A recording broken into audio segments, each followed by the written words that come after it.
20वीं सदी के प्रमुख प्रगतिशील उर्दू लेखकों में से एक थे राजिंदर सिंह बेदी, जो सादत हसन मंटो और कृष्णचंद्र के साथ आधुनिक उर्दू शॉर्ट स्टोरी के एक महत्वपूर्ण स्तंभ रहे। और जाहिर है उर्दू साहित्य में उनकी एक मखसूस जगह है। उन्हें गालिब अवार्ड से भी नवाजा गया।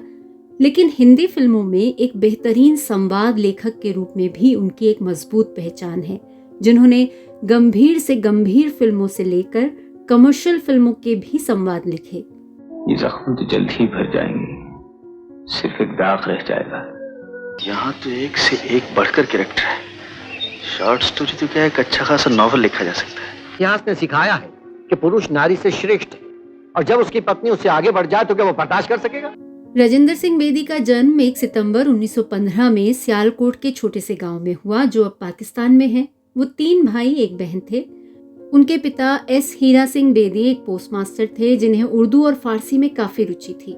उनकी मां सेवादेई एक हिंदू परिवार से थी, लेकिन उन्हें सिख, हिंदू धर्म, पुराणों की कहानियां और मुस्लिम कल्चर की काफी जानकारी थी। वो बहुत अच्छी चित्रकारी भी किया करती थी। इस तरह से घर में सिखिज्म, हिंदुइज्म की मिली जुली संस्कृति थी। ऐसे माहौल में राजिंदर सिंह बेदी की रुचि भी बचपन से ही किताबों और लेखन में हो गई थी। उनके चाचा की एक प्रेस थी, वहां से उन्हें जो भी किताब दिखती वो पढ़ डालते थे। उन्होंने लाइब्रेरी की मेंबरशिप भी ले रखी थी, जहां से वो दुनिया भर के क्लासिक्स लाकर पढ़ा करते थे। उनके मुताबिक किताबों की महक उन्हें मदहोश कर देती थी। स्कूल कॉलेज में ही उन्होंने अलग अलग विषयों पर तरह तरह की किताबें पढ़ ली थी, जिन्होंने उनकी समझ, सेंसिटिविटी और कल्पना शक्ति को बढ़ाने में बहुत मदद की। राजिंदर सिंह बेदी ने लाहौर से मैट्रिक और इंटरमीडिएट की पढ़ाई उर्दू मीडियम से की, लेकिन बीए की पढ़ाई कर पाते इससे पहले ही उनकी मां की मौत हो गई। इसके बाद उनके पिता ने उन्हें पोस्ट ऑफिस में नौकरी दिला दी और फिर 1 साल के अंदर अंदर सिर्फ 19 साल की उम्र में उनकी शादी करा दी, ताकि घर परिवार की देखभाल ठीक से हो सके। फिर अगले ही साल उनके यहाँ बेटे का जन्म हुआ। उसी दौरान उनके पिता की मौत हो गई, लेकिन अभी एक और सदमा उनका इंतजार कर रहा था। उनके 1 साल के बेटे को भी किस्मत ने उनसे छीन लिया। कुछ ही सालों के अंदर उन्होंने अपने कुछ सबसे करीबी लोगों को खोया। साथ ही साथ घर परिवार की सारी जिम्मेदारी भी उनके कंधों पर आ गई। राजिंदर सिंह बेदी ने छोटी उम्र से ही लिखना शुरू कर दिया था। जब वो स्कूल में थे तब उनकी पहली कहानी बच्चों की पत्रिका फूल में छपी थी। कॉलेज में भी वो एक अखबार के संडे एडिशन के लिए लिखते रहे। फिर उन्होंने अदबी दुनिया और अदब लतीफ जैसी प्रतिष्ठित उर्दू पत्रिकाओं के लिए भी लिखा। उनका ये लेखन कार्य नौकरी और गृहस्थी की जिम्मेदारियों के साथ भी जारी रहा। पोस्ट ऑफिस में काम करते हुए भी उनके दिमाग में कहानियां ही पनपती रहती थी। कभी कभी तो वो अपने ख्यालों में इस कदर खो जाते थे कि कई बार मुश्किल में फंसते फंसते बचे। एक बार ऐसा हुआ कि जब कोई मनी ऑर्डर करने आया तो उन्होंने रसीद तो काट दी, पर उससे रुपए लेना भूल गए। शाम को जब हिसाब हुआ तो पूरे 100 रुपए कम निकले। उस वक्त 100 रुपए बहुत बड़ी रकम हुआ करती थी। अब राजिंदर सिंह बेदी के हाथ पांव फूल गए। शाम को दफ्तर के बाद हर उस व्यक्ति के घर गए जो उस दिन डाक खाने आया था। तब कहीं जाकर वो व्यक्ति मिला जिससे 100 रुपए लेना वो भूल गए थे, और ये भी गनीमत थी कि वो ईमानदार था और उसने 100 रुपए दे दिए। सुबह मेरी गलती से आपने मुझे रुपए नहीं दिए। तुम्हारी गलती से मैंने रुपए नहीं दिए। नौकरी के साथ साथ ही राजिंदर सिंह बेदी रेडियो के लिए भी लिखने लगे थे। 1940 में उनकी कहानियों का पहला संकलन आया, दाना ओ दाम। ये वही कलेक्शन था जिसमें उनकी मशहूर कहानी गरम कोट पब्लिश हुई थी, जिस पर बाद में फिल्म भी बनी, पर वो बात थोड़ी देर में करेंगे। उनके पहले कलेक्शन के आते ही उनकी अहमियत साहित्यिक हलकों में बढ़ने लगी थी। 1942 में उनका दूसरा संकलन आया, ग्रहण। उस समय तक उन्हें एक उर्दू फिक्शन राइटर के रूप में पहचान मिलने लगी थी। उर्दू के एक और महत्वपूर्ण साहित्यकार थे कृष्णचंद्र। उन्होंने भी कुछ फिल्मों के लिए लेखन किया। उन्हीं के कहने पर राजिंदर सिंह बेदी ने अपनी 8 साल की पोस्ट ऑफिस की नौकरी छोड़ दी और ऑल इंडिया रेडियो लाहौर से जुड़ गए। उस समय उनकी तालीम पूरी नहीं थी, मगर उस दौर में टैलेंटेड आर्टिस्ट की कद्र हुआ करती थी। उनके लिए नियमों में भी थोड़ी बहुत ढील दे दी जाती थी, और क्योंकि वो पहले से रेडियो के लिए स्क्रिप्टिंग कर रहे थे तो उनके टैलेंट से सभी वाकिफ थे, इसीलिए ज्यादा मुश्किल हुई नहीं। राजिंदर सिंह बेदी ने रेडियो पर बहुत से उर्दू नाटक लिखे, स्क्रिप्टिंग की। युद्ध के दौरान उन्हें युद्ध प्रसारण के लिए सूबा सरहद के रेडियो पर भेजा गया। उनकी तनख्वाह भी 150 रुपए से 500 रुपए महीना कर दी गई थी। मगर वहां उन्होंने सिर्फ 1 साल ही काम किया और फिर नौकरी छोड़कर लाहौर वापस आ गए। लाहौर की एक फिल्म कंपनी महेश्वरी फिल्म्स में 600 रुपए महीने की नौकरी उन्होंने की, मगर ये नौकरी भी उन्हें ज्यादा रास नहीं आई क्योंकि वहां उन्होंने जो कुछ भी लिखा उसका कोई इस्तेमाल किया ही नहीं गया। 1946 में राजेंद्र सिंह बेदी ने अपना पब्लिशिंग हाउस खोला जो अच्छा चल रहा था, लेकिन देश के विभाजन के समय घर, परिवार, व्यापार सब बिखर गया। उन्हें अपने परिवार को अपने भाई के पास रोपड़ भेजना पड़ा। वो तब तक लाहौर में अपने घर पर ही थे, लेकिन जब उनके ऑफिस और गोदाम में तोड़फोड़ के बाद आग लगा दी गई तो वो भी अपने भाई के पास रोपड़ चले गए। बाद में वो लोग शिमला चले गए। कहते हैं कि उस दौरान राजेंद्र सिंह बेदी और उनके भाई ने कई मुस्लिम परिवारों की जान बचाई और उन्हें सुरक्षित जगहों पर पहुंचाया। इसी दौरान एक बार फिर से उनका रेडियो से नाता जुड़ा। वो जम्मू रेडियो स्टेशन में डायरेक्टर के पद पर रहे, लेकिन कुछ समय बाद आधिकारिक स्तर पर हुए मतभेदों के कारण उन्होंने इस्तीफा दे दिया और फिर बॉम्बे चले आए। वो पास रहे या दूर रहे, नजरों में समाए। बॉम्बे में राजेंद्र सिंह बेदी की एक नई पारी शुरू हुई। वहां उनकी मुलाकात हुई फेमस पिक्चर कंपनी के मालिक, writer, producer, director DD Kashyap से, जिन्हें वो पहले से जानते थे, इसीलिए काम पाने में कोई मुश्किल नहीं हुई। डीडी कश्यप ने उन्हें अपनी कंपनी में 1000 रुपए महीने पर नौकरी दे दी, मगर राजेंद्र सिंह बेदी ने इस शर्त के साथ नौकरी स्वीकार की कि वो दूसरी फिल्म कंपनियों के साथ भी काम करते रहेंगे। डीडी कश्यप की 1949 में आई फिल्म बड़ी बहन में बतौर संवाद लेखक राजेंद्र सिंह बेदी का नाम पहली बार स्क्रीन पर दिखाई दिया। 1952 में आई फिल्म दाग, ये वो फिल्म थी जिसने उन्हें फिल्मी लेखकों में पहचान दिलाई। शंकर, मैंने एक खिड़की खोली, अरे बाप रे, इतनी जोर से हवा आई कि मेरा दम घुटने लगा। तू बोल रहा होगी, इतना दिमाग सड़ के आ गया, तुझको शर्म नहीं आती? मुझको अच्छा कहते हुए। इसके बाद बतौर संवाद लेखक उनकी कई फिल्में आई और उन्हें कभी पीछे मुड़कर नहीं देखना पड़ा। बिमल रॉय की देवदास, मधुमती, सोहराब मोदी की मिर्जा गालिब और ऋषिकेश मुखर्जी की अनुपमा, अभिमान, सत्यकाम जैसी फिल्मों के डायलॉग्स उन्होंने ही लिखे थे। ये सभी फिल्में हिंदी सिनेमा में खास मकाम रखती हैं। अच्छा ये तो बताइए, मुशायरे में क्या खाक उड़ाई आपने? जी खाक भी नहीं, खाक उड़ाने वाले वहाँ और कम थे। हाँ बाबू, पहले मामूली खराशी होती है, बाद में बड़ा जख्म बन जाता है। मधुमती और सत्यकाम के लिए तो उन्हें बेस्ट डायलॉग राइटर का फिल्म फेयर अवार्ड भी दिया गया। पर सच बताइएगा, क्या आप जानते थे कि इनके संवाद किसने लिखे?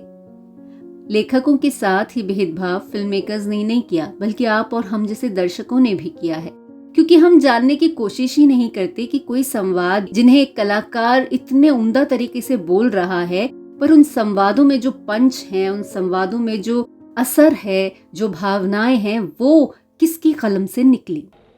तो आप वक्त कैसे बिताते हैं? मैं कहाँ वक्त बिता रहा हूँ, वक्त मुझे बिता रहा है। बॉम्बे आने पर राजेंद्र सिंह बेदी को काम पाने में तो कोई संघर्ष नहीं करना पड़ा, मगर उनका क्रिएटिव स्ट्रगल काफी रहा। फिल्मों में हर शख्स उन्हें ही समझाने की कोशिश करता था कि फिल्मी कहानी क्या होती है और कैसे लिखी जाती है। कुछ ज़हीन और समझ रखने वाले फिल्मकारों की बात तो वो सुन भी लेते थे, मगर उस वक्त उन्हें बहुत कोफ्त होती थी जब फिल्म मेकर्स के आसपास घूमने वाले लोग भी उन्हें राय देने लगते थे। इसीलिए उनके अंदर एक बेचैनी होने लगी थी। उनके लिखे में जिस तरह से बिना पूछे बदलाव कर दिए जाते थे, उससे भी उनमें एक असंतुष्टि थी। इसे आप कमर्शियलिज्म और कलात्मकता के बीच एक लेखक की जहनी जंग कह सकते हैं। इसीलिए 1954 में राजेंद्र सिंह बेदी ने ऋषिकेश मुखर्जी, बलराज साहनी, अमर कुमार, गीता बाली और होमी सेठना जैसे कुछ लोगों के साथ मिलकर एक प्रोडक्शन कंपनी खोली, सिने कोऑपरेटिव। इस कंपनी की पहली फिल्म थी गर्मकोट, जो राजेंद्र सिंह बेदी की ही मशहूर कहानी पर बनी थी। 1955 में आई गर्मकोट का स्क्रीन प्ले भी उन्होंने ही लिखा था और इसका निर्माण भी उन्होंने ही किया था। फिल्म के निर्देशक थे अमर कुमार। देंगे, बनिए का हिसाब चुकाएंगे, फिर मंगल सिंह की लकड़ियों का बिल है, बीमे के पैसे, बच्चों की फीस है, मकान का किराया, और तुझे मेरे कोट की पड़ी। इस फिल्म के लिए राजेंद्र सिंह बेदी को मिला बेस्ट स्टोरी का पहला फिल्म फेयर अवार्ड, मगर ये फिल्म चली नहीं। अगर ये फिल्म कामयाब होती तो शायद सिनेरियो कुछ और होता, मगर फिल्म फ्लॉप होने के बाद राजेंद्र सिंह बेदी फिल्मी लेखन में लगे रहे। उधर सिने कोऑपरेटिव भी चलता रहा, पर उसकी दूसरी फिल्म आने में कई साल लग गए, किशोर कुमार वैजंती माला के अभिनय से सजी वो फिल्म रंगोली 1962 में आई, जिसका निर्माण एक बार फिर राजेंद्र सिंह बेदी ने ही किया था। निर्देशक भी अमर कुमार ही थे। कहानी, स्क्रीन प्ले और डायलॉग राजेंद्र सिंह बेदी ने ही लिखे थे। स्टार कास्ट भी अच्छी थी और म्यूजिक भी बहुत प्यारा था। यानी सब कुछ ठीक था, लेकिन फिर भी फिल्म कमर्शियली फेल हो गई। ऐसा भी समय आता है बेटी जब सुहाग लेने के लिए सुहाग ही देना पड़ता है। अगर खंजर की जबान चुप रहेगी तो आस्तीन का लहू पुकारता रहेगा।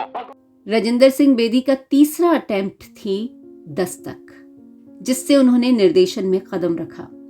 इस फिल्म की कहानी राजेंद्र सिंह बेदी के रेडियो नाटक नक्ले मकानी पर आधारित थी, जिसका प्रसारण 1944 में AIR लाहौर पर किया गया था। बहुत बेहतरीन तरीके से बुनी गई इस कहानी का स्क्रीन प्ले खुद उन्होंने ही लिखा था। संजीव कुमार जैसे मंझे हुए कलाकार हीरो थे और रेहाना सुल्तान हीरोइन, जिनकी ये पहली फिल्म थी। रेहाना सुल्तान पुणे के फिल्म इंस्टीट्यूट में पढ़ रही थीं और उन्हें चुनने के पीछे एक खास वजह थी। इंस्टीट्यूट में स्टूडेंट्स अक्सर शॉर्ट फिल्म्स बनाया करते थे, जिन्हें लिखते भी वही थे, एडिट भी वही करते थे और एक्टिंग भी स्टूडेंट्स ही करते थे। राजेंद्र सिंह बेदी ने ऐसी ही एक 5 मिनट की film water in the tap देखी थी, जिसमें रेहाना सुल्तान ने एक्टिंग की थी। इसके बाद वो रेहाना सुल्तान को ढूंढते हुए FTII पहुंच गए, मगर उन दिनों स्टूडेंट कोर्स के दौरान किसी फिल्म में काम नहीं कर सकते थे। तो जब रेहाना सुल्तान 1968 में पास आउट हुई, तब राजेंद्र सिंह बेदी ने फिल्म शुरू की। हालांकि इस रोल के लिए पहले लीला नायडू से बात हो गई थी, उधर मुमताज भी ये रोल करना चाहती थी, पर राजेंद्र सिंह बेदी के मुताबिक रेहाना सुल्तान इस रोल के लिए सबसे सही चुनाव थी। कहा तो ये भी जाता है कि वो रेहाना सुल्तान के इश्क में गिरफ्तार हो गए थे। बॉम्बे में मकान मिलना कोई खाला जी का भाड़ा है? ये नोटों की गड्डियां देनी पड़ती हैं। तुम मुझसे यूं कटे कटे से रहते हो जैसे यहाँ मकान मिल जाने में मेरा ही कसूर हो। दस्तक फिल्म पूरी होने में करीब 2.5 साल लगे। फिल्म के दोनों कलाकारों को राष्ट्रीय पुरस्कार से नवाजा गया। मदन मोहन के बेमिसाल संगीत ने इस फिल्म के विषय को, मूड को और भी ज्यादा उभारा और मदन मोहन को भी राष्ट्रीय पुरस्कार से सम्मानित किया गया।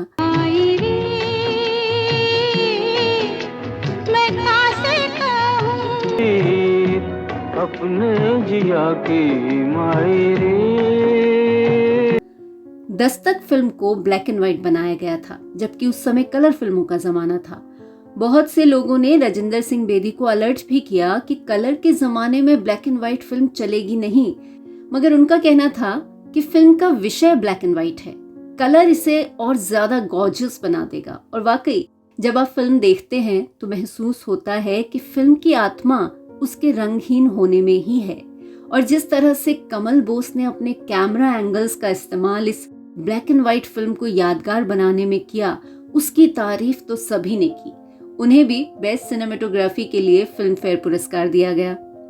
राजेंद्र सिंह बेदी ने ऋषिकेश मुखर्जी की बहुत सी फिल्मों के संवाद लिखे थे, लेकिन इस फिल्म की एडिटिंग की ऋषिकेश मुखर्जी ने। उन्हें भी बेस्ट एडिटिंग के फिल्म फेयर पुरस्कार से सम्मानित किया गया। ये फिल्म अपने समय से बहुत आगे की फिल्म थी और जिस तरह से बनाया गया था उसकी सभी ने सराहना तो की, मगर फिल्म चली नहीं। हालांकि इसके नाम को लेकर भी काफी मजाक बना। लोगों ने कहा 1, 2, 3 तक तो ठीक था, ये 10 तक क्या है। ये फिल्म राजेंद्र सिंह बेदी की क्लासिक फिल्म थी, एक नगीना, वो शाहकार जिसे कोई भी फिल्मकार अपने जीवन में बनाना चाहता है। हम हैं बताए पूजा। 1973 में राजेंद्र सिंह बेदी ने जया बहादुरी, विजय अरोड़ा, धर्मेंद्र और वहीदा रहमान को लेकर बनाई फागुन, जिसका निर्माण, निर्देशन, लेखन सब राजेंद्र सिंह बेदी ने किया था। फिल्म ये भी बहुत अच्छी बनी थी, मगर चली नहीं। इतनी कीमती साड़ी मेरी, क्या हक पहुंचता है तुम्हें वो चीज खराब करने का जो खुद खरीद कर दे नहीं सकते। सड़कों पे झक मारे, ठोकरे खाए, भीख मांगे, हमें इससे क्या। छोटे से फूल और इतनी बड़ी सजा। इसके बाद 1978 में नवाब साहब और फिर आँखें देखी आई, मगर ये फिल्में भी फ्लॉप रही। आप कह सकते हैं कि वो फिल्मी हिसाब किताब से परे थे, मगर अच्छा साहित्य कैसा होता है इसकी गहरी समझ राजेंद्र सिंह बेदी को शुरू से ही थी और वक्त के साथ साथ साहित्य में उनका रुतबा बढ़ता ही गया। उनका एक मशहूर उपन्यास है एक चादर मैली सी, जिसका खुशवंत सिंह ने इंग्लिश में अनुवाद किया और इसे साहित्य अकादमी पुरस्कार भी दिया गया। बाद में इस उपन्यास का अनुवाद हिंदी, कश्मीरी और बांग्ला में भी हुआ। इस उपन्यास पर पंजाबी फिल्म रानू की शूटिंग शुरू हुई थी, जिसका निर्देशन राजेंद्र सिंह बेदी ही कर रहे थे। गीता बाली फिल्म की निर्माता भी थीं और हीरोइन भी। लेकिन फिल्म की शूटिंग के दौरान गीता बाली की मौत हो गई।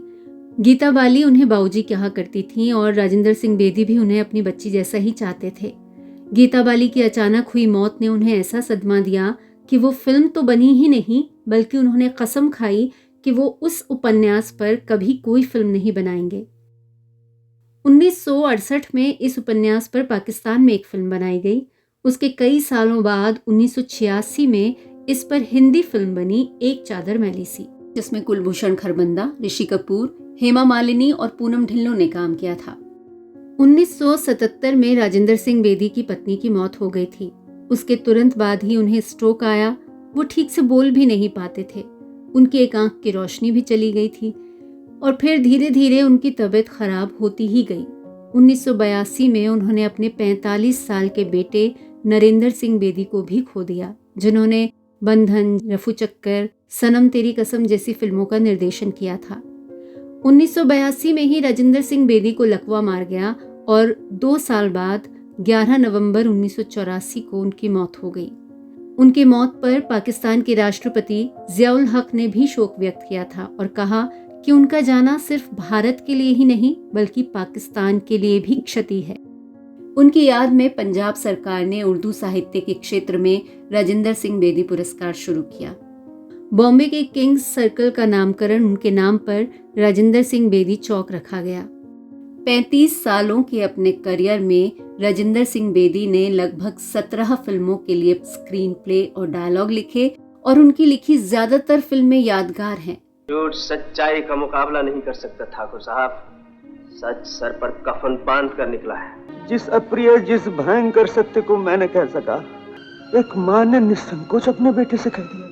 राजेंद्र सिंह बेदी ने साहित्य और फिल्म दोनों जगह अपने लेखन से जो मकाम पाया वो उन्हीं का था, है और हमेशा रहेगा।